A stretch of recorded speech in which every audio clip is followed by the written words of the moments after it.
Vous utilisez cet objet tous les jours, mais savez-vous vraiment comment il fonctionne? Alors bienvenue dans le podcast Comment ça fonctionne vraiment. Hello, c'est Ménéam. Pourquoi les prix finissent-ils souvent par 99 centimes?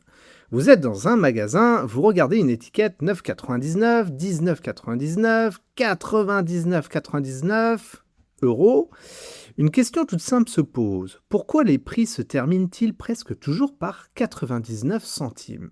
Pourquoi ne pas afficher directement 10 euros, 20 euros ou 100 euros?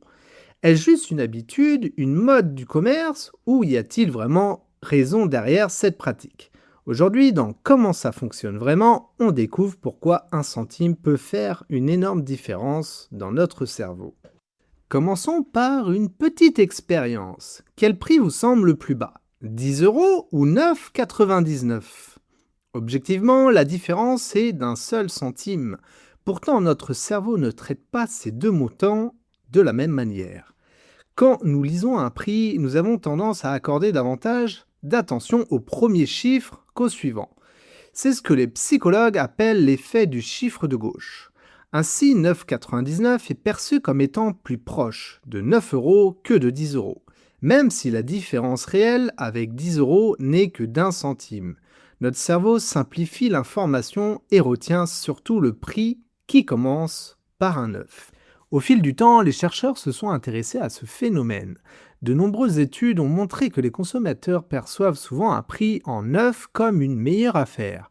Par exemple, un article vendu 39,99 € peut parfois se vendre davantage que le même article proposé à 40 euros, même si la différence est insignifiante.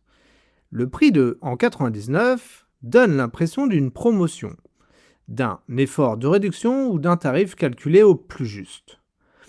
Le client a l'impression qu'il paye un peu moins cher, même lorsqu'il sait parfaitement que la différence est minime. C'est un excellent exemple de la manière dont nos décisions d'achat ne sont pas entièrement rationnelles. Pourtant, toutes les entreprises n'utilisent pas cette stratégie. Les marques de luxe, par exemple, préfèrent souvent afficher des prix ronds. Un parfum à 100 euros paraît plus prestigieux qu'un parfum à 99,99 €. Dans l'univers du luxe, l'objectif n'est pas de paraître économique, mais de transmettre une image de qualité, d'exclusivité et de confiance. Un prix rond donne parfois une impression de simplicité et d'assurance. A l'inverse, un prix en 99 peut être associé à la recherche de bonnes affaires. Tout dépend donc du message que la marque souhaite envoyer. Même avec les achats en ligne et les paiements par carte, cette technique continue d'être utilisée partout dans le monde. Les commerçants savent que notre cerveau fonctionne encore de la même manière.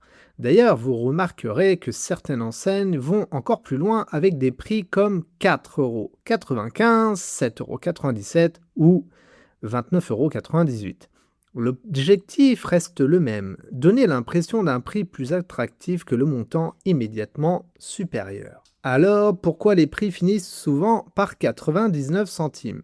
Parce que notre cerveau accorde une importance disproportionnée au premier chiffre qu'il voit. Un produit à 9,99 € nous semble instinctivement moins cher qu'un produit à 10 euros, même si la différence réelle n'est que d'un centime. C'est une petite astuce psychologique vieille de plus d'un siècle, mais qui continue d'influencer des millions de décisions d'achat chaque jour. La prochaine fois que vous verrez un prix à 19,99 €, vous saurez qu'il ne s'agit pas seulement d'un centime de différence, mais d'une stratégie pensée pour votre cerveau. Merci d'avoir écouté Comment ça fonctionne vraiment. À bientôt pour une nouvelle question du quotidien.